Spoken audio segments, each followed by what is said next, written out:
કે આ 108 બબ્બે બોલાવવામાં આવી હતી? અરે પેલા એક એબડોમિનલ પેનનું કેસ આવ્યો, હવે એ અમે લાવ્યા. હવે પેટમાં દુખે છે સાધારણ, એ લોકોથી એનાથી દવા નહીં થતી, ખાલી પેટમાં દુખે છે એમાં એ લોકો બરોડા મોકલે છે. પ્લસ અમારે બીજું એક એક્સિડન્ટનો કેસ લઈને આવ્યો હું તરત, એમાં એને એ લોકોએ રિફર કરી દીધું, તો બીજી સેગવાથી એમ્બ્યુલન્સ બોલાવી અને અડધી કલાક રાહ જોવે છે. તો કયું ઇમરજન્સી કહેવાય મને કહો જરા. અને એ લોકોની એમ્બ્યુલન્સ અહીંયા કમ્પ્લીટ છે. સુપ્રિન્ટેન્ડન્ટ સાથે વાત કરું છું તો કે અમારું વચ્ચેથી ટાયર ફાટી ગયું છે.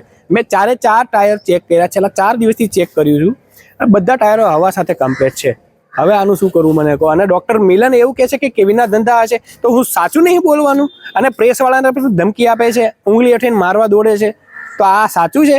પાછા કે મારી વાઈફ લોયર છે, તો લોયર હોય તો શું થઈ ગયું? સાચાને સાચો વાતને દબાવવાની કોશિશ કરો છો તમે, અને હાવ ગેરવર્તન કરે છે. એમ 108 વાળા તો એના નોકર હોય ને એવી રીતે ટ્રીટ કરે છે.